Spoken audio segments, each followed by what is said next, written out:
Hello, ladies and gentlemen, and welcome to the Say Report. I'm your host, Devon Decker, and joining me, perplexed, Sejohn. I am quite perplexed because for some reason we started to try and plan this episode in some fashion, and we'd never done that before. Your Threw brother me got for a into loop. my head. Your brother got into my head where he said that our show is a show about nothing. And it really got into my head. Like, maybe we should be a show about something. Maybe we should stand for something. But, like, I think that we do stand for something. We have had this exact conversation, and I believe episode one, in which we talk about how, in being a show, we are a show about everything. Okay, I know, this is right? what that is the joke on Seinfeld, is that when they say that they're a show about nothing, it's because they are literally a show about everything, Right, and so it we is call it ourselves a is show about everything because we're literally about nothing. well, It's a I can't believe subversion we're of the explaining the trope. joke. I cannot believe we are He's got in explaining my the joke. head. He said that we're like the anti How Stuff Works podcast. And I'm like, we could talk about how stuff works. Transformers, how do it work? It's a car, 15 easy steps, is a robot. And it all is definitely a subliminal story about abortion. Oh yeah, we've already figured that. We've covered this. Is this the episode where we retread on old bits? No, this is the episode that's not an April Fool's episode because I thought about making this like some sort of crazy April Fool's episode because it's our first episode dropping on April 1st. But like, I also hate that the internet has become a haven for April Fool's jokes. Oh, April Fools. In my lifetime, April Fools has gone from being like a funny thing that everybody kind of like plays around with when I was a kid to this terrible like dystopian mirror to reality that it is now. Like April Fools is no longer fun. And I don't know if it ever started out as fun. Like I think maybe I believe that April Fools originally started as like this like bacchanal like idea, like this topsy-turvy theory where like for one day like fools would be kings. And what people don't seem to remember about all that is that that was actually meant to humble kings, to show them like don't be this fucking crazy dude that you see on this one day of the year. Like for the rest of the year you got to be cool, right? And so so like it was not actually like a fun thing that happened. It was literally like a way to keep shit in line, right? And so then it became fun because, you know, the 90s and Because like there we were were on no top more of the world. kings. Yeah, well, and like we had nothing to lose, like right when everybody's a king, who's a king, right? And then 2008 happened. So here we are. We're once again April Fools has come back around to being this thing where like, hey everybody, here's a poke in the eye just to remind you of how bad shit is.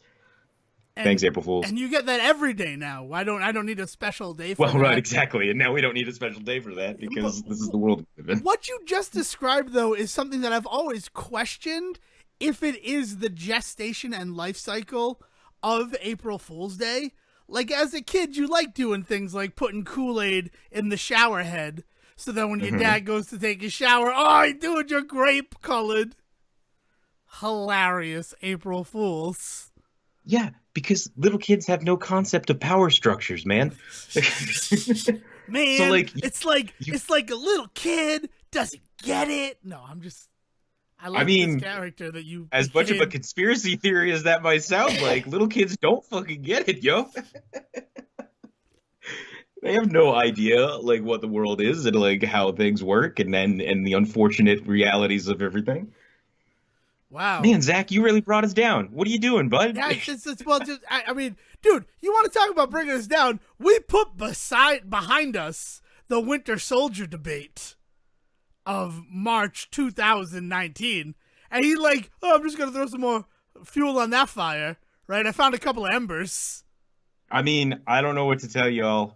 No, it's just like I don't know why you would ever reignite something like that. So yeah, our enemy of this week is Zach of Say Report Jr. I don't know Dox if I get him. to call him Don't an actually enemy, dox considering him. where we landed on. No, no, no, no. No, it was just fun to talk about it. And it is. It's one of those things where, like, I did want to do, like, oh, April Fool's. Maybe we can, like, do a fake episode where we have a topic. And it's like, no, that's stupid. I want to just do my show the way I do my show. That being I mean, said, look, I have a topic for this week. we can segue in and out of topics with April Fool's style segues all you want, if that's what you if like No, I if know. that'll help. Again, like I said, it's something that I grew past Hmm. because the internet. It's like, you know what sucks about tomorrow? You can't trust anything tomorrow, and Yeah, yeah. For one everybody day, will you just like. gotta. Yeah. I mean, you should never trust anything on the internet. The amount of power we give to the internet is already insane. But Oh tomorrow my you can't God. give it. And it's such a problem that, like, again, to bring up your brother, Zach, I'm sorry you're getting so much play in the beginning of this episode. It's not 100% intended, but, like, he's like, I hope it's true that Mark Hamill is going to be the voice of Chucky in the new Child's Play movie, and it's not an April Fool's joke. Brad Dourif needs work, you assholes. Well, yes, he does, but I mean, I believe it because Mark Hamill was like, "I have big news. Keep your eye here." Like, would he I like set up the time to be Yeah, like, "Oh, I'm going to be part of an elaborate April Fool's scheme"? he might. It's Mark Hamill. See, that's the problem. Right? But He's quite I the have. Joker. You Well, hate that's me. it.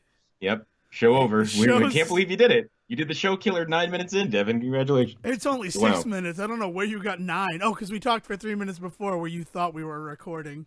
Oh yeah, yeah, yeah, yeah. So the internet's the new king, huh? Kinda, yeah. Yeah, Actually, based on everything that you just established, yes. yeah. Yeah, yeah, the internet is the new king, and we are here to show it that it is a fool. Speaking of fools, Here we go. PAX East was this last. It's still technically going on. I think that it closes at 10 p.m. Eastern today. Is Did a when great like job the of riding final that thing is segue happening. right off a cliff. There. You know, because what I'm about, we try to promote positivity here at the Say Report, and I had a very positive experience at PAX East, but I feel like disappointment and complaints are all that I have heard from other attendees. That is a shame. I actually don't know much about what's been going on this weekend. I tend to let the weekend pass and then like get caught up on it later. Well, and that's the thing is like usually I feel like out of PAX East we get a lot of information, Hmm. and being there on Friday, I didn't really feel like I got that. Like it Oh, felt like it was a showcase of stuff that I already knew was coming. I didn't oh see a no. lot of like new stuff that got me really excited the way that I was excited after last year's PAX. I mean, don't get Hmm. me wrong, I got some hands-on time with some stuff I cannot wait to talk about in this episode, Yeah, but yeah. it wasn't one of these things where I'm walking around and I'm like, "Oh my god, what is this game? I can't wait for this to come out." Yeah, it's the E3 Comic Con effect. Sucks. Should not be happening to PAX. I think that's part of the reason why I don't pay much attention to it while it's going on. Is like out of respect for PAX, I kind of let it do its thing and happen so that I don't know everything that's going on with it, so that I can learn stuff later on and still like enjoy it. You know, kind of in the way that I can't with Comic Con or and I mean Comic Con San Diego. Like, let's be honest. Like, The I'm not Comic talking. Con, yeah, you're not Yeah, talking yeah. about like the sub Comic Con or Right. Man, it's almost like that lawsuit had a point. So like, so Comic-Con and E3 have kind of lost it, right? Because everybody knows everything going into it, and if you don't know, if you are surprised by anything at those kinds of places, that you're not the audience for those kinds of places, which is kind of weird, right? Like in the way that they kind of feed off of themselves in that way, it's been a problem that we have talked about on this very show. We have talked about the issues with like those kinds of things not being interesting anymore. And it's a little unnerving to hear that PAX may be going the same way because I kind of treat PAX with this reverence that I don't those other shows. right, and that's exactly why I think people are coming out of it with these complaints, with this disappointment, of like there wasn't anything new here. Like, what was the point of coming to this?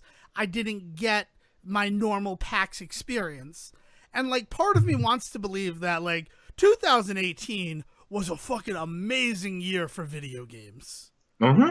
and It really was. We're gonna look back on this one pretty fondly, I think, in the future because it was pretty baller. so I feel in a lot of ways there's just nothing left for 2019. So it does just become kind of like a dregs sort of year. I mean, For sure. but I say that, but I can think of a game from every month that has gotten me excited.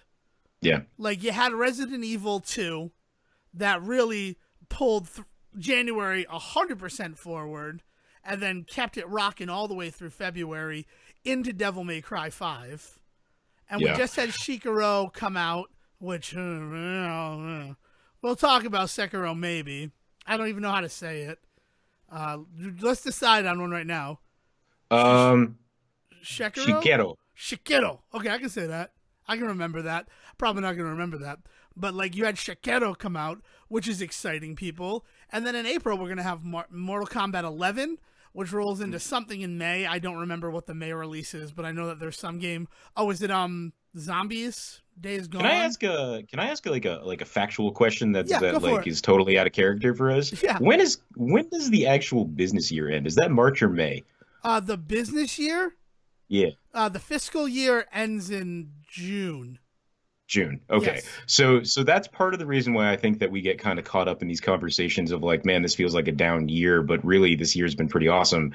But I think that a lot of people out there that are kind of taking stock of these things, they would probably put a lot of these games that you're talking about kind of wrapped up into 2018 being kind of awesome. Yeah, I agree. I You was like know? going to say, like, I mean, Resident Evil 2, we Yeah. got the announcement in 2018, and then it drops in the beginning of 2019. Well, and kind of the reveal, Yeah. like the ooh and ah factor of Resident Evil 2, we all had that information before the game ever landed. So like that all happened in 2018 as well. So like yeah, it's interesting to me because we are like denoting like 2019 has actually been pretty stellar, but everything you've said so far I could have told you in 2018 was going to be stellar. So like in a weird way, like my emotional like ties to these things, they already happened back in like October, November, you know? Right. You're not wrong. You're 100% correct. And that's exactly why it feels so weird that like nothing came out of this PAX. And that I saw so many people trying to move their tickets when they had bought tickets for the whole weekend. And then they're like Saturday, Sunday tickets if anybody's interested. Like, we got there late, right? I'd like to detail my PAX day if you'll indulge me. Go nuts. Dale recently started watching Cheers with some like fervor. Nice. Like, she's only ever seen the first 3 episodes 100 times, and now she's finally gotten to like episode 6. Oh my God, we're doing a Cheers watch together. I didn't even realize it. That's exciting. You guys can have a lot of fun. Me, I'm about to get to season 6. So like thank God. Thank God. For like the third time in Diane your life leaves. too, right? Yeah. Oh, I fucking love Cheers. Absolutely love Cheers. Yeah, you think okay, we're gonna have this conversation later. Never mind. It's not that everything is great once Rebecca gets there. It's just that the Diane angle of that show got stale. It is stale by the 5th season, especially since are they together? Are they not together? Like, they go from being together to not together within the same episode. And it's like, just as the joke dictates. Mm-hmm. So it's like, not even will they, won't they anymore. It's they will when it's funny and they won't when it's funnier. And that is annoying. Yeah. That, like, it's just, I mean, just from a standpoint of someone who's seen it all before, it gets a little tiring. I'll be honest with you. Yeah, no. I can look. There's a reason why the moonlighting effect is like a thing that people talk about, and you know when they discuss television plot, you know, tropes and shit. So I get that totally. But yeah, so Dale has started watching with fervor. So we get there. We're in Boston, and you get to PAX right on time. That's like an hour, maybe an hour and a half that you're waiting in line to get into PAX. Yeah, sure. So I'm sitting there, we're on the train, and we're about to get off at South Station and walk over there, and I look at my phone, and I see that it's almost 11, and that's when Cheers opens. Like, the bar, Cheers, opens at 11. So I look over at Dale, and I go, do you want to go to Cheers first and get a drink or two, and then go over to PAX? Like, let the line die down? And you're going to get in at the same time. Let's be honest. It's a matter of, do you want to drink while we're in line, or do you want to stand in line while we're in line? Exactly. And she agreed. So we went over to Cheers and I had 3 beers. We had appetizers. Let me tell you, I did not expect much from their appetizer sampler. Their chicken wings are Hmm. legitimate. Like, they were good spicy chicken wings. There Like, you go. hot Cheers. and flavorful. I couldn't believe it. I'm just like, Stamp of approval. it's Say just, report stamp of approval. oh, and the beer. Oh, I felt good. It felt real good. Plus, we sat in the set bar, which I've never sat in before at the original location on Okay. Beacon Hill. So it looks like the bar from the show. Not as long, it's shorter, but there's like the Norm spot that has this plaque there. And so it was a cool experience that neither of us had ever had before. And then, like, once we were feeling real good after drinking at Cheers, we trundle over to PAX East and we just walk into the building. And Oh, fucking baller. Awesome. so it felt great. And it felt good because rather than, like, just sitting in line waiting, we got to go right into the convention. You And went we were straight- feeling Right. and looking our best. Yeah, yeah, yeah, Let's yeah. be honest. So we walk around the floor a little bit, trying to find stuff because the map, the way they gave it, was oriented differently than how the floor was oriented, which was very odd. It's like everything was a 90-degree turn. Okay, that's super weird. Like, and once I figured that out, I'm like, oh, okay.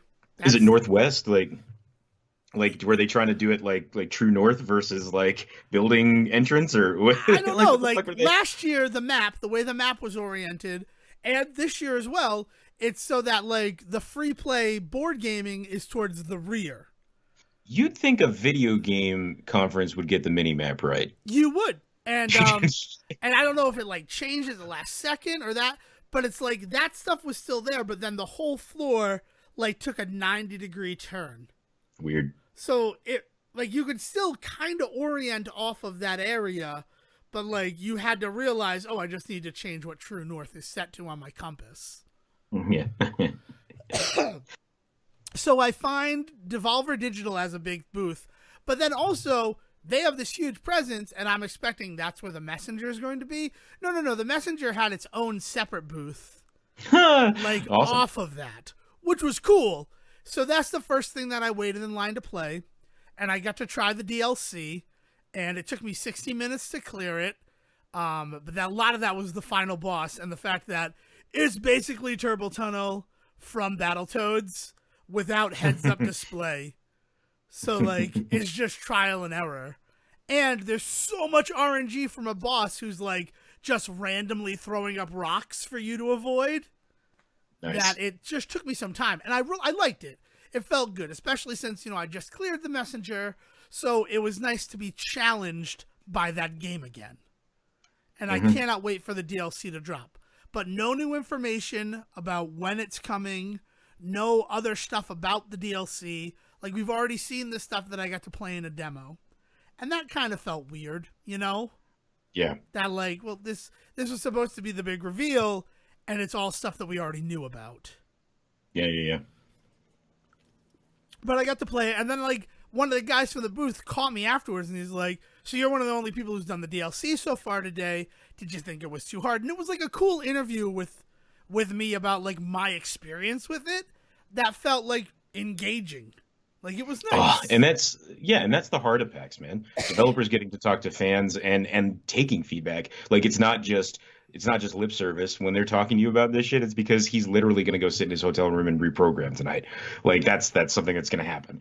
So that's really cool. Yeah, and I'm like, no, it felt really good. I mean, I've beaten this game a bunch of times, so, like, I know it, and it was still a new challenge to me.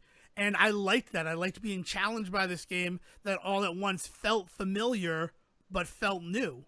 Like, it was awesome. It was a great experience. That's And really then cool. we walk around the floor a little bit more, and I finally find the Yacht Club booth, right? And it's the same King of Cards demo that we've seen from Shovel Knight. So I'm like, ugh, I don't really want to play that again. But the day before PAX started, and this is the stuff I don't get, right? Like, it should have been a reveal after PAX or during PAX. But the Wednesday before PAX started, Yacht Club dropped a trailer for their new game, Cyber Shadow. Which, first of all, coming off the Messenger, it's hard not to play that game and feel like, well, this is really derivative. I understand that, like, development cycles sometimes overlap, and it probably didn't come from like, let's follow the bunny, but you're a ninja again, and you're running Hmm. around doing ninja stuff. Hey man, maybe this is it. Maybe this is the rebirth of the ninja. We had the rebirth of the zombie for about 15 Oh years. man, It's I about would love time, the rebirth of the ninja. I'm not gonna right? lie to you. I think we can call Resident Evil 2 a fantastic moment in time to step the fuck away from zombies. And I say that knowing the possibility that more Resident Evils are coming out, and that'll be fine because honestly, after Resident Evil 2, they're no longer zombie games. They're then horror action games. So like Resident Evil 2, we walk away and we say that's it. That's the final nail, beautiful nail in the coffin to zombie to the rebirth of the zombie. And now here we go. Let's start with the messenger and let's look forward. I mean, even in weird ways, you can talk about some of the fighting and stuff that goes on in Devil May Cry as being like very much in that vein of that bullet timey like ninja style fight like Bayonetta nonsense, Yeah, right? well, Like even like Shakiro, there you I go. was thinking like I was kind of bummed on it because I was expecting more of a Souls experience. But one Mhm. of the main differences between this game and those games is that in Shakiro you only have the one sword, and you are Mm. never gonna get a different weapon. Your weapon is your katana the whole game. And I'm like, oh, that's so boring.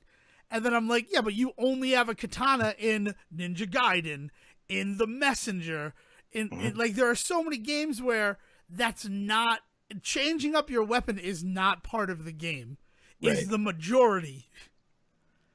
But it's just so weird coming at it where like in Dark Souls, you have 7 different versions of the same short sword, and Hmm. each of them performs differently.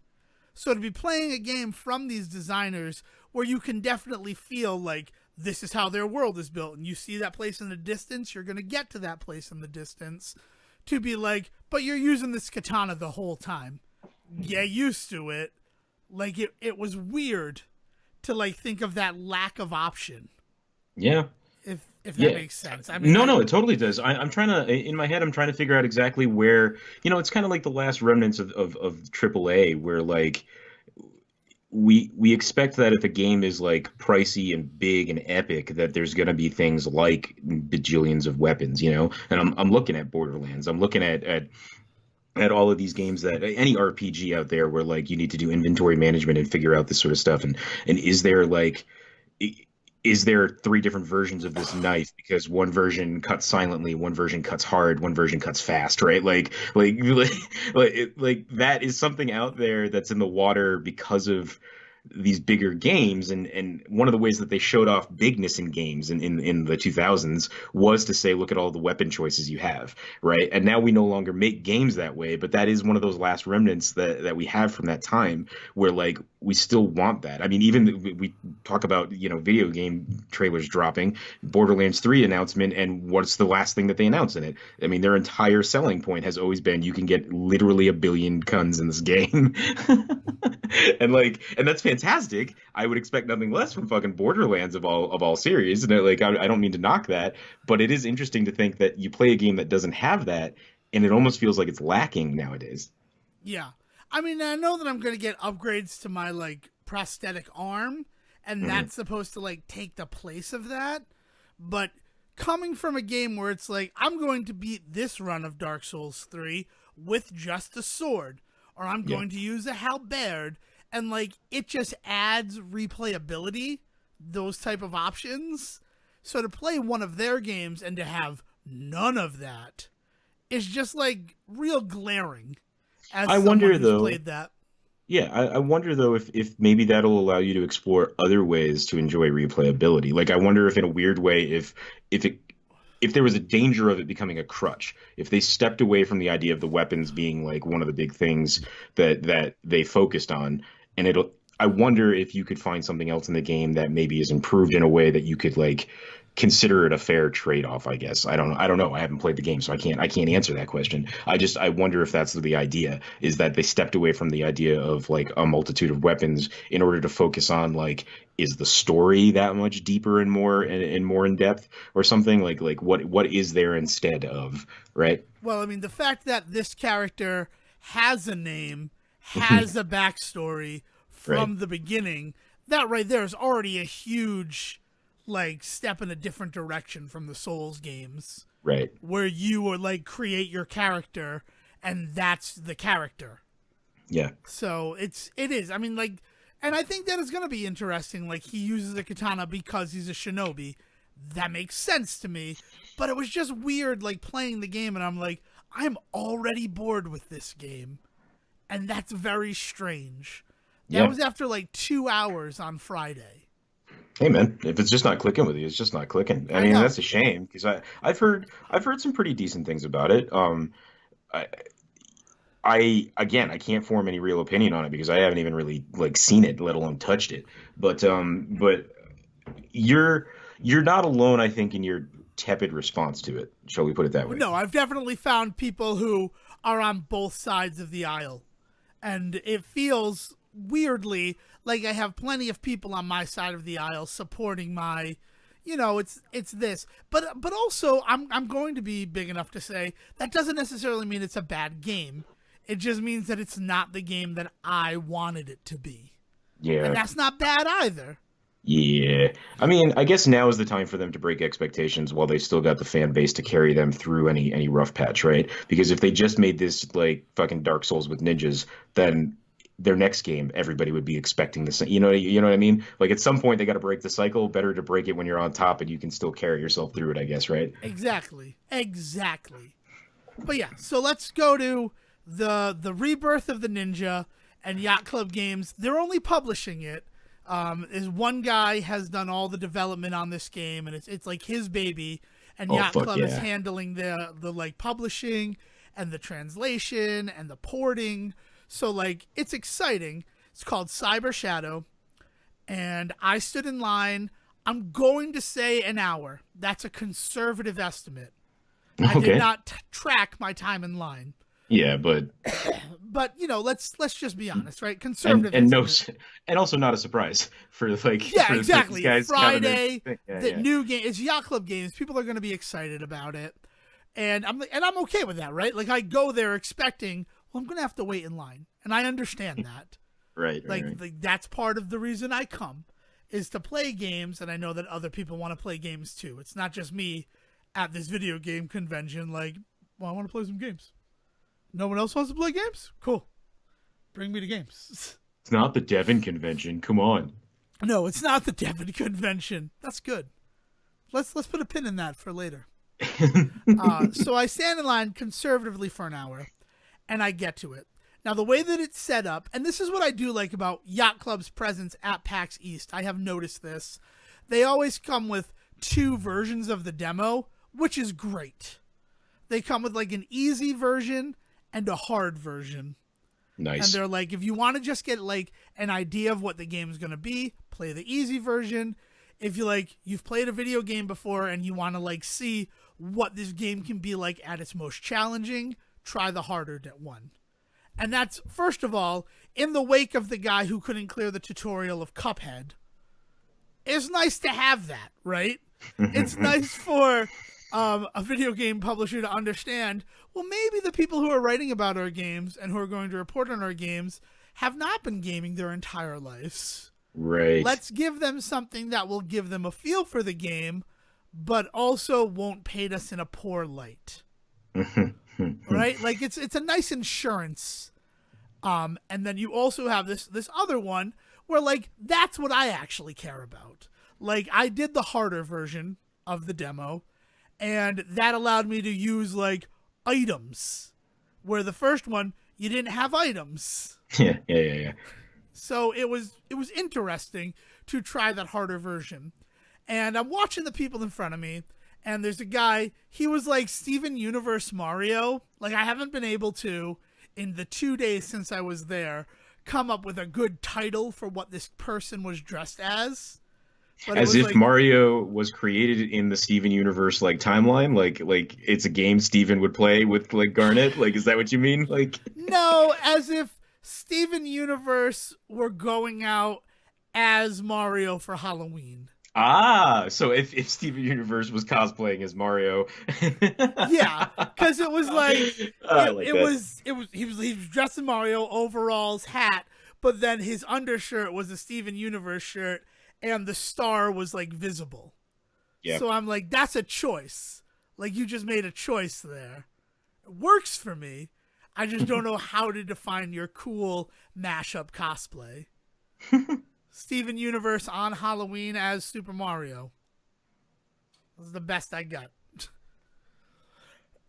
And he also Mario Universe is right there, man. I mean, yeah, like I know, but he's not like but it wasn't like he was Mario as if Mario had a gem or well, was a gem. let's all remember that Mario is also his last name as well as his first name. So maybe he was just Steven Mario. Oh jeez. I hate everything about what just happened here while simultaneously loving it. But but yes, so I watch him play. He plays like 2 people before me, and he does the harder version, and he Nice. clears it in 4 minutes and 3 seconds. Fuck, Steven Mario, good And shit. I'm like, good for that guy. Like that was Yeah. impressive to watch him do that. And then the next people in front of me, yeah, so I was 3 behind him. They all do the easier one, and they get like 5-6 minute clear times. And prior to this, I had watched someone clear the hard one in 9 minutes and 11 seconds. Mm-hmm. So I'm like, okay, so that's a huge disparity right there. Like that's a 5 minute difference. And I'm like, well, I got to do the hard one. And there's that little bit of me, right, that wants to beat that 403. Of course. So I go and I do it, and I play through it, and I am doing it totally not like, oh man, this is a demo of a game that I want to like experience it. I'm like, no. Mega Man logic is turned up to 11. Nice. I am running wherever I can. Nothing has to die. It is like, it was 100%. This is how I'm playing the game. And I get there and I get to the final boss.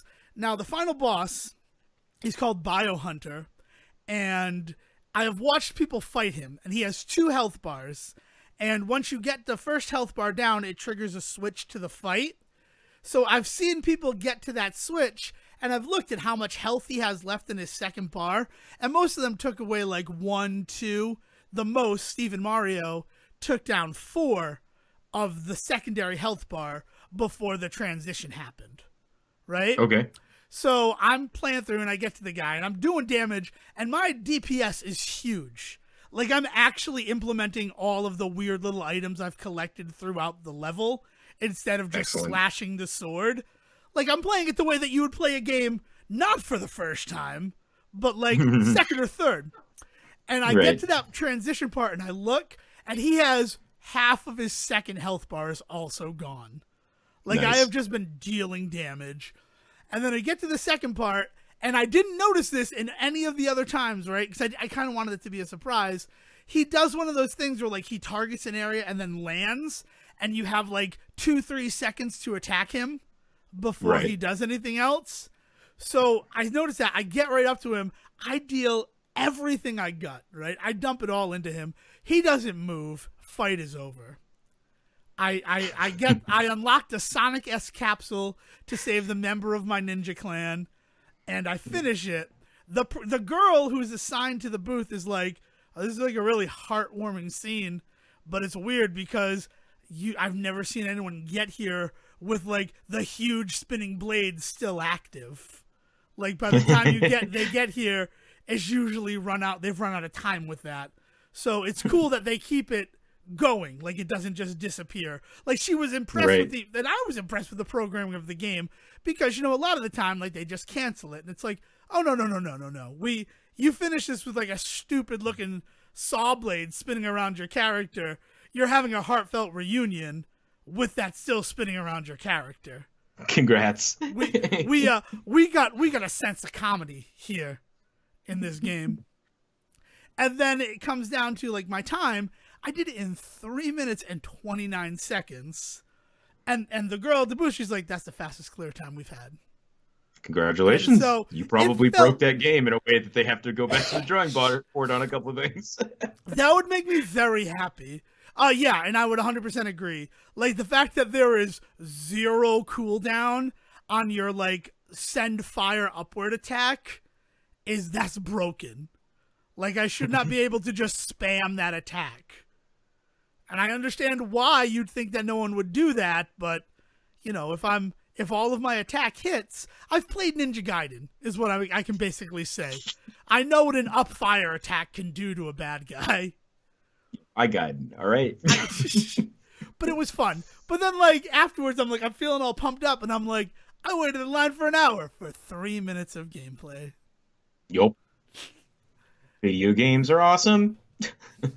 So then Dale and I take a little break from the floor because we're hot and we're sweaty, surrounded by humanity. Mm-hmm. And then we go back down, and Bloodstained Ritual of the Night has a booth. Ooh. So I'm like, I'm going to get in line for this.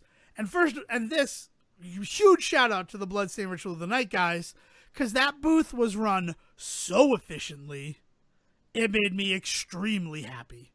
Like, cool. It was like, he's like, which of the games are you here to play? Okay. And he, like, had a count for who wanted to play, because they also had Indivisible. I don't know if you're familiar with that one.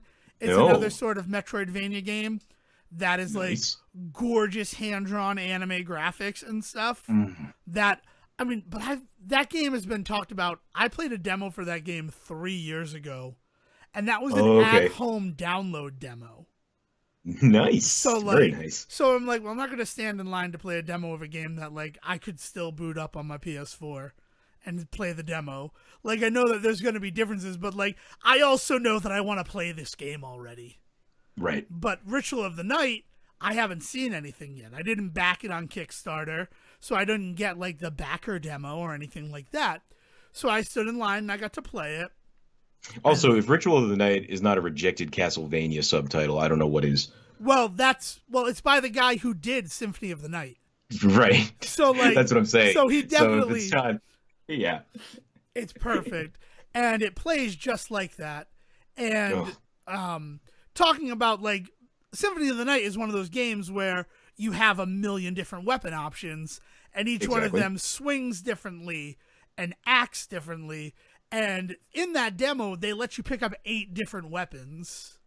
So you could, like, see, yeah, this game has that same thing where, like, just because you pick up 2 swords doesn't mean they both necessarily function in the same way. Yeah. And I just like I do in Symphony of the Night, I got the knife, and I did not move away from the knife because I'm all about that fast DPS. Yeah, but you like getting close then. See, I'm not about that. Right. Well, then even the guy's like, look, I've been watching you. I want to give you another shot at the boss, but you're not going to be able to beat it with the knife. He's like, I want to see you beat it with the knife, but your time is almost up, and I also want you to see what happens when you beat the boss. So I go, oh, okay. So I look at my weapons. I just put on the highest level one, and I beat it in like 8 hits. He's like, yeah, that's the reason why. And I'm like, yeah, but I like the knives. That's what I do. And then I had a nice conversation with that guy about the game and about how, I play Symphony of the Night, so the fact that it felt just like playing Symphony of the Night again, right down to the fact that I found basically the weapon that I use. Mm-hmm. And he's like, yeah, but you need to consider, like, there are other stronger weapons. I go, no. Like, I'm not upset about that at all. It actually makes me happy because in Symphony of the Night, I can play through the whole game with the knife. But in this one, I'm probably going to have to switch it up and use a weapon that is more appropriate for each challenge. And that right there elevates it, especially considering it's 20 years later. Yes, we should elevate the challenge of the game some. Oh man, speaking of weird knife battles, I totally watched a dude take out William Bergen with just knives the other day online. That's not that hard. Oh, wait. Fucking wild which to watch. William Bergen though? Which the last fight? The last one. I'm impressed. On the elevator. I'm impressed. This dude just kept running up. He had like 16 knives in his fucking inventory. His entire inventory was just knives. Okay, that's impressive. Like I see that, and I'm like, oh yeah, let me like. William Berg won. That's the way you beat him is with knives. No. It was the fucking elevator. As third Claire? fight, I believe. Yeah. As Claire, just going up and running up to him and just swinging with a knife. That's insanity. It was ridiculous. I couldn't do that, and I will be the first person. Like, I don't even want to attempt that. That's how disgusting that sounds to me. Oh man, but that's just it, man. There's something about that it is like the most standard of standard weapons to the point where that's basically what you have in like the messenger, right? Is you just have this like really close attack like like knife weapon, even though it's a katana. There's really no distance on it, and Yeah. it's a beautiful thing. I mean, yeah, and it works. I mean, and that's the other thing, though. And that's one of the things where, like, looking at Shikaro, to go back to it, like, you have this katana, but the real, like, star of that game is getting perfect parries to open up the enemies to counterattack. Yeah. And it's like, oh, that's not how I usually play these games. Mhm. This is if Dark Souls, instead of being like, do whatever you want, was like, you have to parry and you have to use katanas. Have fun. And Yeah. it's like, I could have fun, don't get me wrong, but like, Bloodborne got a little bit like that with the gun aspect, though. yeah, but also I didn't use the gun ever and was able to Oh, platinum Bloodborne. Like, fair enough. there, you had another option Yeah. where, yeah, because using the gun, like perfect parries with the gun made that game easier. But like, you could also beef up your strength and like learn the And just go to perfect town. time to dodge and Yeah. attack when you could, which is Yeah. how I like those games, right? Like sort of like a Monster Hunter, but less lame. No offense, Monster Hunter. It's just that like I don't love fighting the same thing 100 times. Well, also there's the whole framing device. Like the framing device of Monster Hunter is probably not your bag so much as the weird Bloodborne slash Dark Souls like horror fantasy aspect that's going on in those stories is I much more I like also your say I bag. don't like fighting the same things over and over again, but there is nothing more satisfying in a Souls game than finding that boss that like is just great to play and Mhm. dropping your summoning sign right in front of that boss. Yeah, finding that one boss that you like fighting over and over again is one thing. Fighting the same boss because the game has no other choice is a different thing entirely. That is true.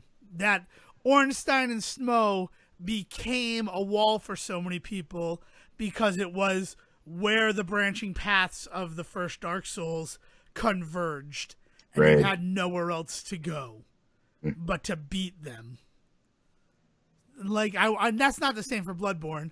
Like I got stuck in Bloodborne because I went way out of order, so I was fighting a boss that was way outside of my element. Is Sejohn surprised? Not in the fucking least. Yeah, no, right? It's like you've been my friend for a long time. Hey Devin, you broke this game because of the difficulties. All right, never mind. You Yeah, have yeah, no, fun. I'm aware. I know. You should go do this. Yeah, I'm not going to do that until I finish this though, because now I'm here.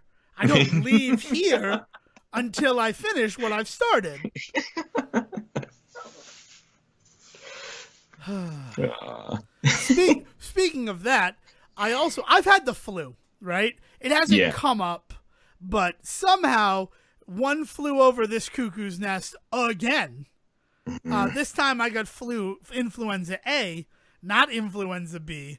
So on the plus side, my Pokedex for, contagious diseases, more complete than yours. Oh man.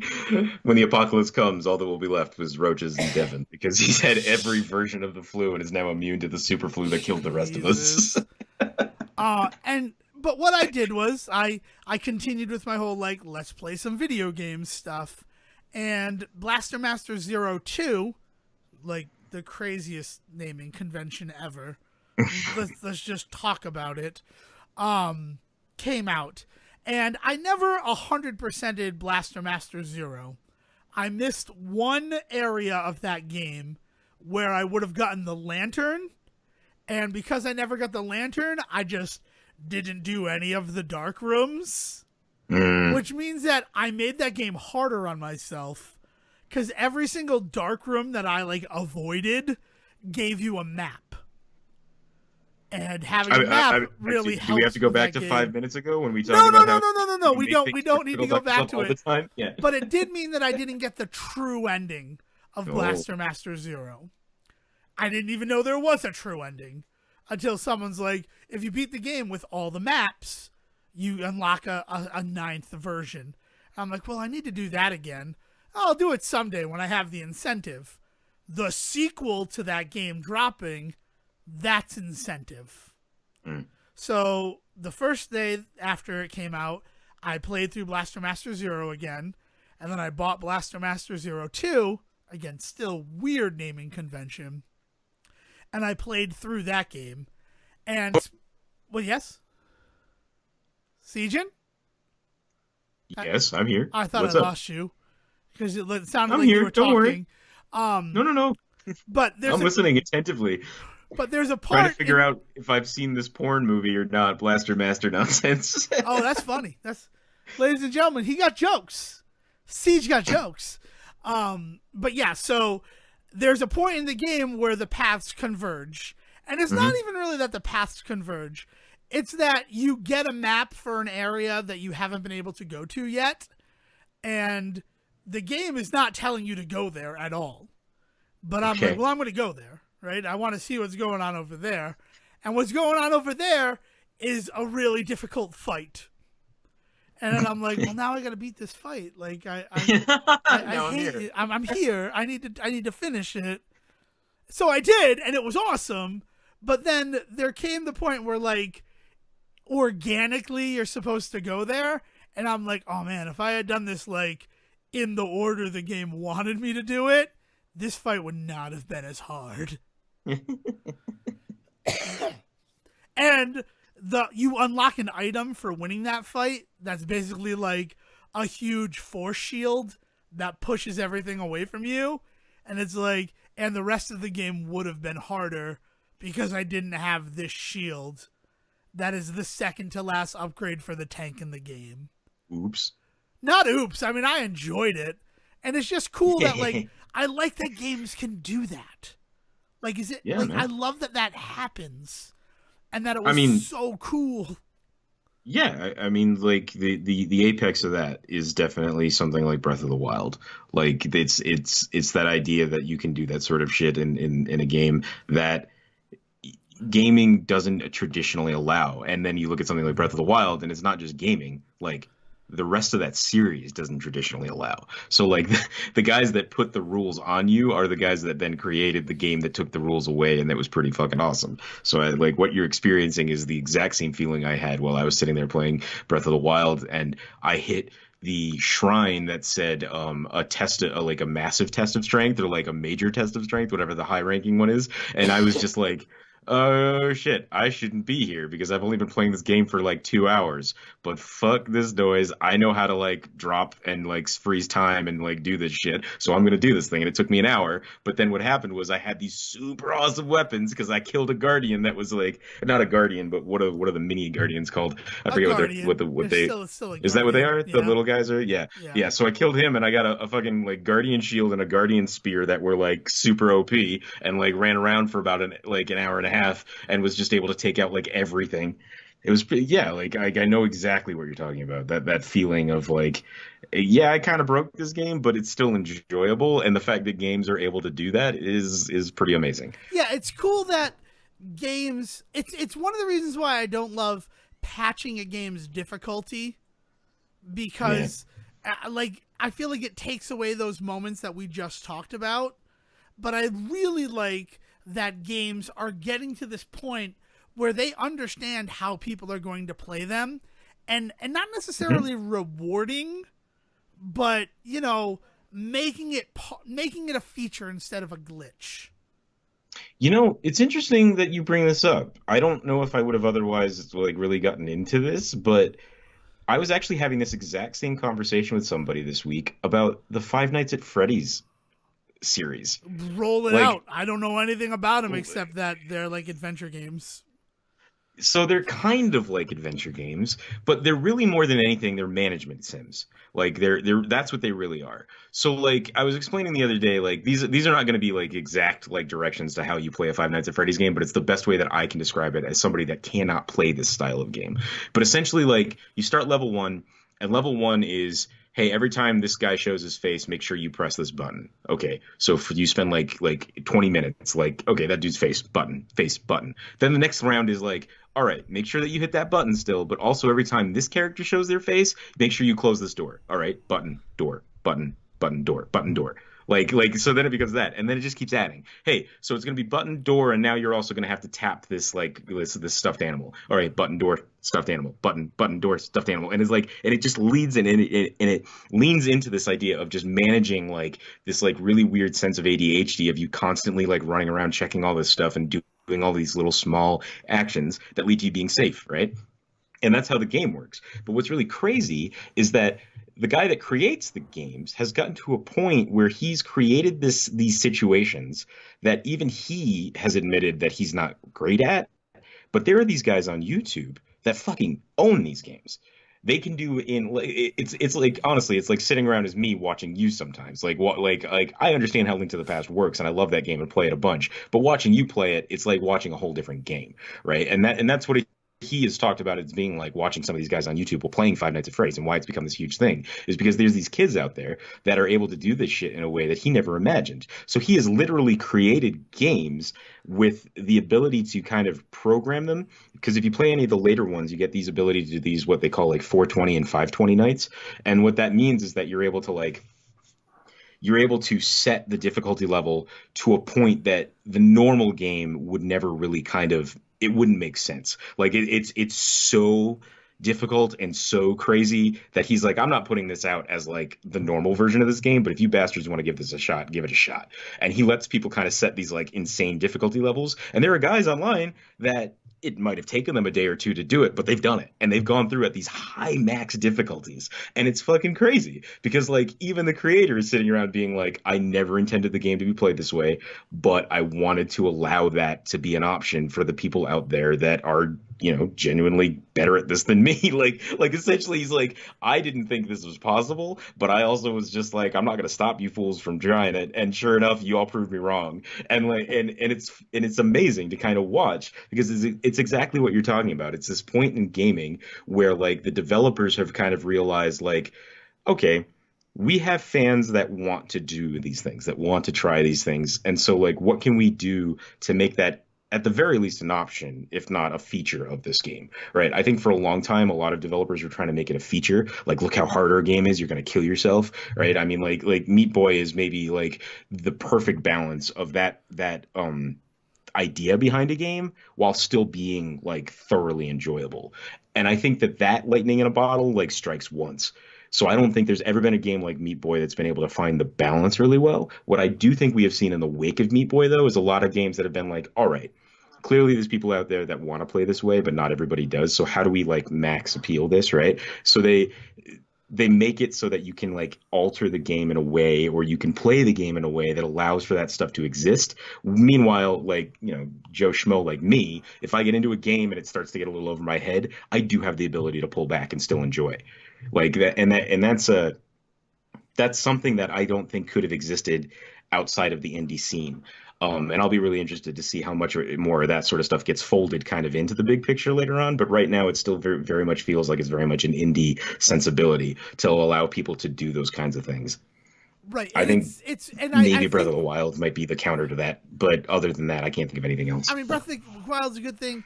A really good example of it is Resident Evil 2 in a lot of ways, where like Capcom even said, we developed this game with speedrunners in mind. Like we knew that there are these communities that play these games like this, that they're already doing it with the original, so we want there to be something in it that rewards that type of player. And that's where, I don't know if you're aware of this. You own Resident Evil 2 now, right? Yes, I do. Yes. Did you know that there's an adaptive difficulty like hard baked into that game? I didn't, but also I'm not surprised. Where does it come into play? So where it comes into play is there are, so you have assisted, standard, and hardcore, right? Right. Within that, I don't know necessarily for assisted, but I do know for standard and hardcore, the better that you're doing, the harder the game is. Okay. So, like, say there was like a baseline, right? It checks randomly. Like, I don't know exactly how the algorithm works. There are people out there who are doing the experimentation, who are making the crazy charts like I made for Super Ghouls and Ghosts last year to understand what everything means. Yeah, they're trying to what's that called when Sega used to buy Super Nintendos and break them down to see how they worked. They're trying to Reverse engineer. yeah, they're trying to reverse engineer like the algorithm to figure out where the difficulty Where the setting. difficulty spikes and stuff like that. Yeah, And yeah. so far from what they found out, the number of shots fired and the number of deaths that are then continued, specifically continued, not reloaded, are where it comes from. Like, those are Okay. two affecting factors. And that's really interesting because I've watched these speedrunners who, in like moments where you can't do anything else, like you're stuck, they will just shoot to lower the adaptive difficulty so that stuff is easier for them going forward from that point. Weird. Because they're not Okay, dying, okay. right? If you're doing a speed run, ideally you're not getting deaths because that slows you down. Right. But they're taking these times where, like, I'm not perfect. It's taking me X amount of shots to kill stuff, so like stuff should be easier. And it's sort of interesting where you think of like the first zombie that you approach in standard mode of that game. You shoot them with your gun in the head, and their head explodes, right? Right. And it's this like satisfying thing. But then as you go on, it takes more and more headshots to even stun them, let alone fully kill them. And that is all that algorithm moving through. As far as I can tell from what I've read about it, there are 8 different levels that it can be set to within that adaptive difficulty. That is fucking crazy. This is some like jet fuel doesn't melt steel beam style shit to me. Like the fact that there are these dudes out there that are just going crazy over fucking Resident Evil 2 to figure this shit out is nuts. Yeah, it's but like, dude, not just the fact that there are people there to figure it out, that Capcom was, this is a game we know that people are going to be playing. We want to add that challenge to it. How can we do that? And they're like, well, this is the best way to make the game adapt to how well you're doing or how poorly you're doing at it. And then, like, think about that, too. So, like, you don't do great your first run through, right? Like, you continue a bunch of times, and then you get You through. play like me. Yeah. Okay. Well, I'm not trying to, like, put you on blast or anything like that. But I'm just saying, like, you play the way that you play, or, like, it's like your brother, and he's like, I can't believe I got C ratings these both times. Like, I thought that I had done better. And it's like, yeah, but you probably did do better, but because of that, the game was still difficult because it got to a level where it was still just a little bit better than the skills that you were exhibiting. Right. So that you had Yeah, I mean, you're fighting the game, and that's kind of amazing to me. Like that's what we're talking about, is that the game is adapting to you. Adaptive play is something that we used to like dream about back in like the the 80s and 90s when gaming was starting to take off, and it's beautiful to see that this kind of thing exists now, and to know that it was there this whole time and I didn't even realize it. Yeah, like it's just, as I've heard like people discuss it and like what it means in that game, it's nuts because it's gotten to that point where optimizing the speed run means affecting that adaptive difficulty to like make sure that like you're not going to get grabbed when you pass this zombie because you haven't crossed the threshold. I'm very interested to hear the politics on that, to be entirely honest. Like, as somebody that, like, I don't knock anybody that plays that way. I'm not saying, like, I think that's super intelligent. Like, figuring that shit out and then, like, and then using that in order to, like, max your, or min your playtime, whatever you need to do, right? Like, I get that appeal, but I do wonder if there's going to be a contingency of people out there that are going to feel weird about the fact that, like, no, man, play your best. Like, the deal is to play your best. It's weird. It's weird. Yeah, I know. You're right. I mean, and that's the thing, though. But it's one of those things. It's something that we've been discussing since sort of the Ultimate Gamer Challenge, which we've been talking about that a lot. I went to another video game convention at Mohegan Sun with some of the guys I met at the Frag event last April.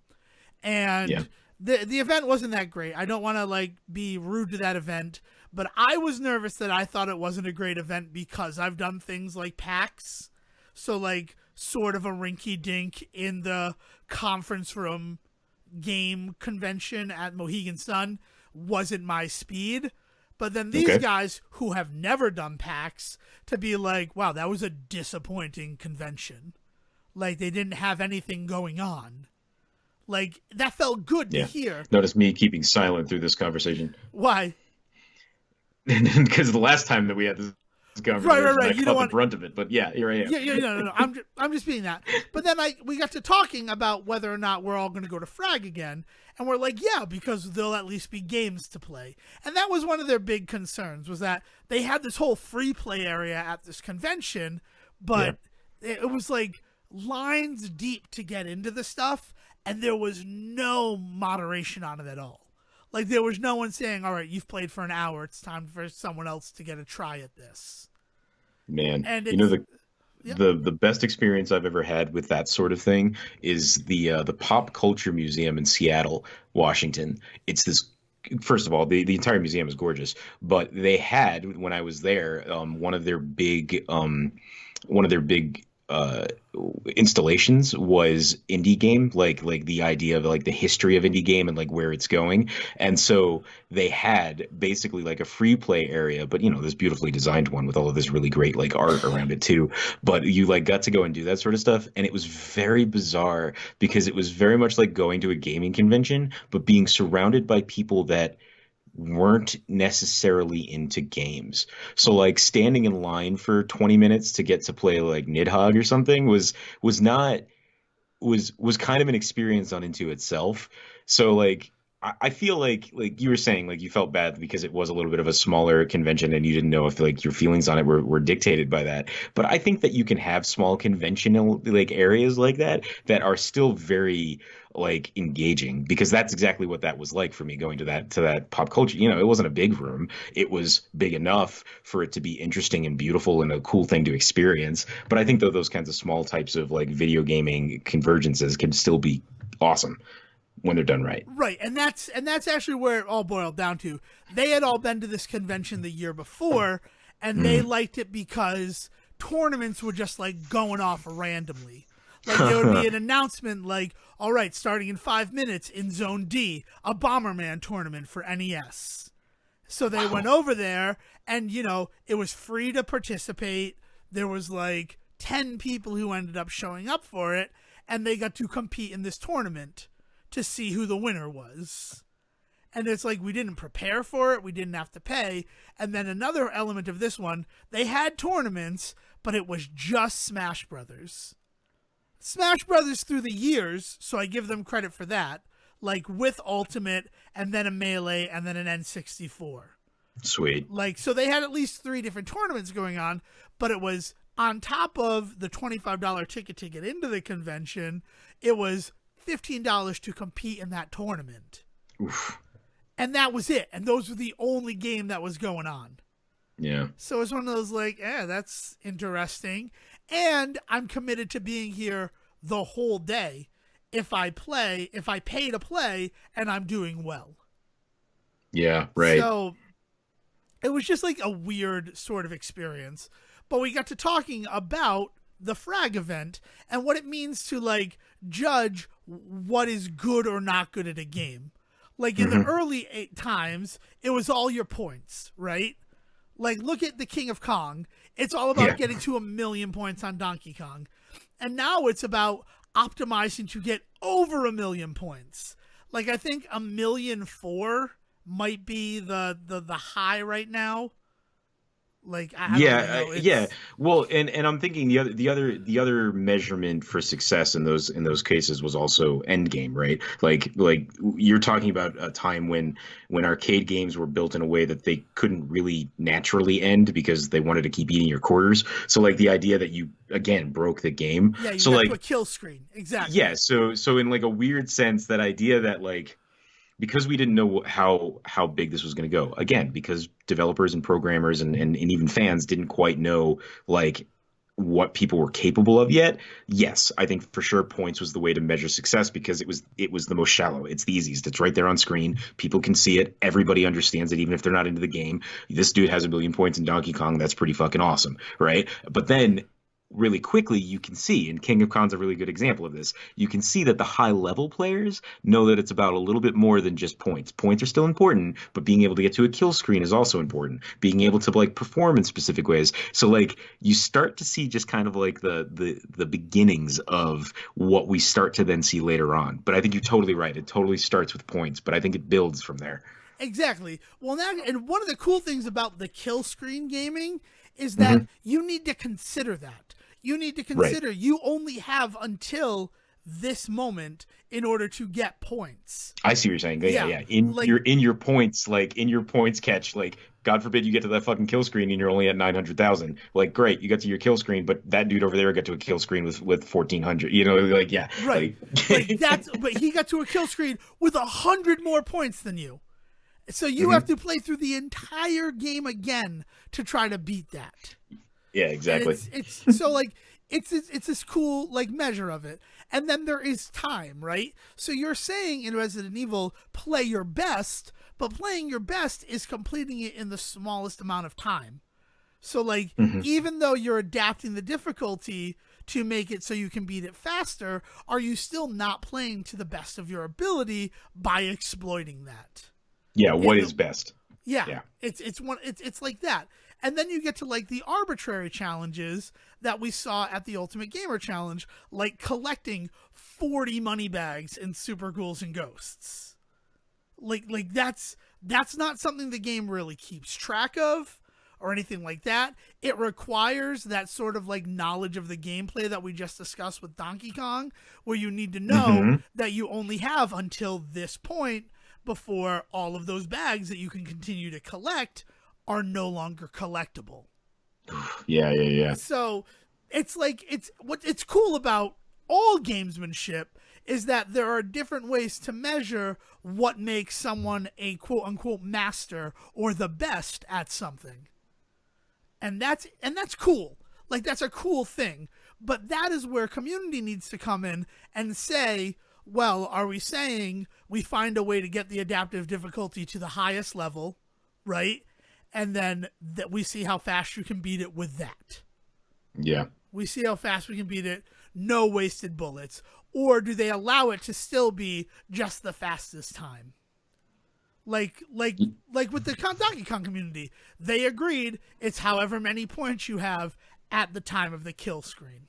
Yeah, and I gotta say, like bringing it back to the PAX stuff, like it's really interesting that you were talking about the fact that there are developers that are purposely bringing two versions of the game, a version of the game for those people out there that feel like one way about this whole conversation, that like best is like hardcore, like what get good like attitude, whereas there's a group of people out there where the best gamers, and the best games aren't the guys that like play it so well that it's no longer fun to watch. They're the guys out there that are like taking their time with it and letting it beautifully like evolve in front of them, you know. And so these developers recognize that and they allow the games to exist in a way that both types of fans can be fascinated with it, and they're smart enough to show that off when they come to these types of conferences. That's pretty awesome. Yeah. Though I will say this, because the Messenger had two versions of it too. They had the Hmm. DLC and they had this demo. The demo of the Messenger really gives a weird picture of what that game is in its finished mode. Because Hmm. I don't know how far you've gotten in it, but I imagine a big element of what that game becomes is still not Yeah. available to you.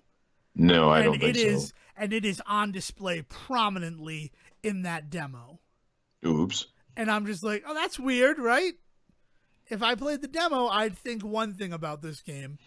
You don't have to tell me if I'm right or not, but I've been noticing a lot in the level builds how much they offer reverse paths back. Okay. Oh, I don't know if that's a thing or not that I'm supposed to be noticing, or maybe it's a surprise later. There's just I will go through a screen and I'll think, man, that was like getting through the screen this way was interesting, but I noticed that the way that platform is placed, that level is placed, and that thing is placed, that if I was going in the other direction, this would be super helpful in a very different way to get through this room. And so I'm trying to figure out if I should be paying attention to that or not. I don't know. It's something that I think is interesting. Yeah, yeah, That's what yeah. I'm gonna say. Anyway. But yeah, so but it was weird seeing people playing that version of the Messenger, a game that's been out, and it's like, oh wow, that paints a different picture of what this game is. I don't know if that it's not necessarily bad, but I understand why I was sort of okay when I first played it, because everything that they demonstrated made it look like one thing, not what it Not actually is. not what it became, right? Yeah, Yeah. yeah. So it's interesting. You know, that's life. All in all, I enjoyed PAX. I am disappointed at all the disappointment I've heard about it. At the dude in front of me in Bloodstained who's like, not fucking worth coming to PAX ever again. I'll come on a slow day if I want to play games. I don't want to wait in line all the time. It's like, how are you so angry? Like, did you not get to play games today? Did you not get to spend time with your buddies? Is your life really that terrible? You're at a fucking video game convention, like getting to talk to people that have like-minded interests. Meanwhile, there are people out there that had to fucking skip PAX because they had to go to work today, you dick. There are people out there who are being told they can't choose to have an abortion once they know they're pregnant. I Let's mean, just yeah, make if it you real. Let's if just you want to make it drop the real nuclear for a bomb, yeah, second. yeah, yeah, No, that's such a fucked up thing, Sejohn. yeah. No, Like, you're not wrong. It totally is. Yes, it is, Devin. I guess I just need to assume I'm pregnant at all times. What?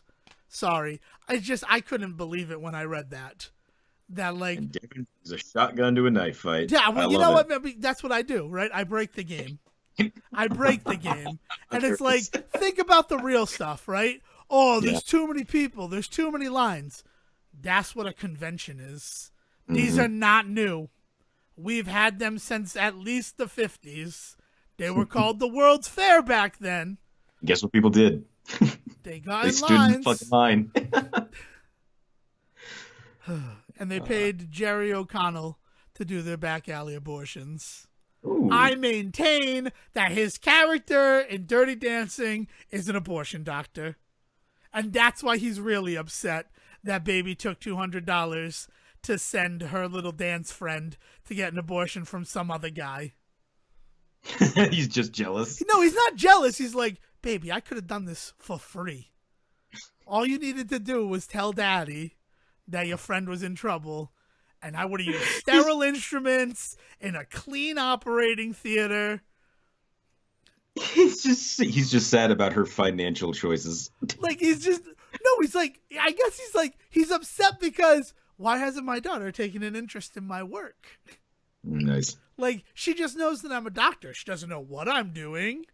Like, one conversation, and that whole thing is avoided. And the reason why I say that is that he goes into that situation with Penny, and he's like, she's going to be good, but the doctor that she went to, he's a monster. Like, he should not be allowed to practice. And it's like, how you got so much experience with back alley abortions, Mr. O'Connell? Jerry O'Connell is not what I mean.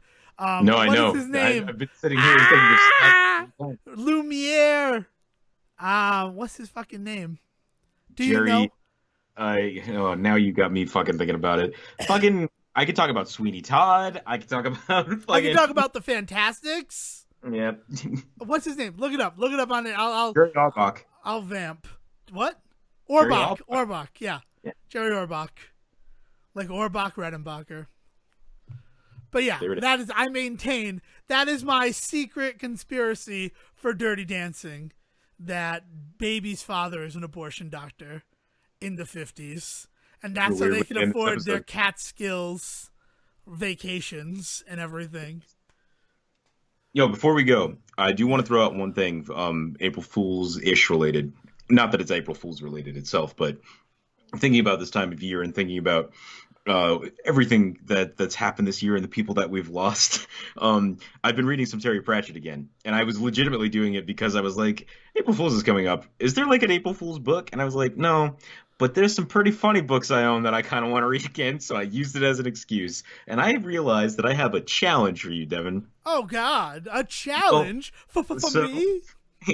So we've talked about like the Discworld series from time to time on the show, and we've talked about how important it is to me. And when I moved, I did not realize that I had to get rid of like a majority of my Discworld books, but I definitely made sure to keep at least one. I got to see if I kept more than it, but I definitely kept one then because it was on my shelf, like in front of me. And it is the first one I ever read, and I realized as I was rereading it this week, it's also probably one of the most difficult ones to actually like parse I hate this because so it much. is it is such a heady like concept for a book, and it is the Discworld novel Thief of Time. And I was trying to, and as I was reading it, I could not stop thinking, I bet this is the way that I get Devon to start the series, or at least to very much read at least one book in the series, is to point out that I think that this book starts out, I will say that by the time all the pieces fall into place about halfway through, it becomes a very easy read because I think a lot of those Discworld books are very easy reads, which is part of the reason I love them so much. And difficult versus easy read has no bearing on whether or not I think it's a marvelous book. Like I think it's still a fucking fantastic book, despite the fact that like all of those books, despite the fact that I think that some of them are just like really good beach novels. But this one in particular, Thief of Time, has this whole conceit to it about the idea of time and how it is perceived by philosophers versus the everyday person, and like and how that and what that means in the long run, and like the beautiful fairy tale that it's based on about the glass clock it's just this gorgeous novel that is so chocked full of pratchety nonsense for about 200 pages that is so hard to get through. But once you get through it, it becomes my favorite story in the whole like Discworld series. And again, it's the first one I ever read. So like I'm meeting these characters that I should have some idea of that I had no like background for. And he does a great job of like introducing them as if it's your first one. But there's definitely things going on that I was reading this time that I did not get the first time I read this book. Because now since then I've read like 15 other books in the series, right? So my challenge to you this week on April Fools is to pick up a Discworld novel, and my challenge to you is definitely Thief of Time. I think that if I get you to read this series, and I'm not even putting a time limit on this because this is the book. You've asked me this question before. If I were to start the series, like where would I even begin? And this is the book that I think I'd start on, simply because if you can read this book and really enjoy yourself with it, it's going to give you a good idea of what you can handle in the rest of that series. So first of all, I don't like you weaponizing the fact that I hate a challenge I cannot say no to. I don't like you weaponizing our friendship against me. I don't like that, especially here in this public forum. Second of all, I fucking love you. I love that you know me well enough to weaponize my hubris against me in a way that, like, as you were talking, I'm like, this son of a bitch. He's already won. He's already won by this whole line of questioning. Third, I played through SteamWorld Dig. All right, I put in the effort in this friendship. I Yeah. want that. I want that on the record. You went and bought the Messenger. I went and played SteamWorld Dig, and I liked it. But it got to a point where I'm like, I'm just finishing this game. I Yeah. don't care about getting gems anymore. Understandable. I can totally get that. We will talk more about SteamWorld Dig Oh, because we I am definitely playing will. That's SteamWorld not PAX that's not a last minute thing, but I want to say that I put in the time. But finally, fourth of all, I felt bad about what I was about to do. I felt bad about what I was about to spring on you with Oh, no. We were supposed to have a production meeting in March that just never happened for many various reasons, right? Like, no, I'm not blaming anybody, but at the production meeting, I would have brought up the thing that I'm like, I'm going to spring on Sejohn, right? And he's going to have to just react in the moment. And then you challenged me with my own hubris. I feel no regret or guilt anymore. oh. Ladies and gentlemen, it is an even month. Welcome to April. That means that we're going to have a very special episode at the end of this month. Oh. And I have long known what our very special episode for April was going to be. Oh. Long known. I have known ever since it was 2 in the morning and I came upon this film on Stars of all places and thought, this is it. This is our April very special episode. And I've kept it inside and I've kept it to myself. And then, who but kicking bag for the episode, Zach Sarowick, should mention this very same movie in their latest episode as something that probably doesn't hold up. Oh, God. Yup. Ladies and gentlemen, for our very special episode, April 2019, the Say Report will be going back to American Pie. Hell's fucking yes. So look forward to that. I straight up had a conversation this week with the girls about watching American Pie and then American Wedding. So God, here American we go, Wedding is so good. Dude, I would go all 8 movies, the entire panopticon. I kind of liked Bandcamp. I'm not I gonna love lie. Bandcamp. I love Band. I like the Book of Love. I think that Book of Love is really, really impressive in terms of American Pie films. I hit American Pie films the same way that I hit National Lampoon straight to DVD films, and so like a lot of like late night in the background watching, and only Bandcamp and I put it on the same level as National Lampoon's Dorm Days, not Dorm Days 2. Okay, just making sure. Not the second one, because the second one reminds me too much of you. But I put Dorm Days and American Pie Band. Oh, you put Bandcamp on the same level. Gotcha. Yeah. Yeah, it's... God damn. I mean, I think that the Naked Run and Beta House, guys, we're going to go deeper into this than just this brief trailer. But I wanted to announce it because I have been looking forward to this. Will and I have talked about things that I wanted to bring up in it. Like, I have used Will as such a repository of information as I've watched American Pie 2, like, these many nights that I have been up, unable to sleep, and they have just been on inexplicably. So it's going to happen, and I'm looking forward to giving American Pie the Coyote Ugly treatment it so rightly deserves. There's no way for me to talk about American Pie and not unleash some secrets about how I stole some moves from that movie. But anyway. Dude, can't wait. I'm just saying, that tongue twister move is pretty fucking stellar. I'm just putting that out there. Because you've done it on yourself? No. Okay, so this has been the Say Report, a show about everything. We've talked about a lot of stuff, and if you want to get to me about any of the video game things that I brought up this week, feel free to find me on Twitter at Devon D. Decker. And if you want to hit me up and talk to me about, we talked about so much this week, I don't even know what to bring up. Hey, if you just want to shoot the shit with me about something we didn't talk about, that'd be kind of awesome, at Siege vs. the World. Plus, if you shoot the shit with either one of us about something we don't bring up, it's probably going to get brought up on the next episode. Ta-da! So, like, be part of the conversation. Yell at us on Twitter. And until then, let's throw it over to our third musketeer, who's always there in our hearts. William, take us home. Thank you for listening to the Say Report with your host Devon Decker and Sejohn Selwick. Please follow the guys on Twitter and Facebook by searching for The Say Report, and you can always subscribe on your podcast channel so this is delivered straight to you and you can enjoy it every week. With apologies to your mother, we'll see you next time.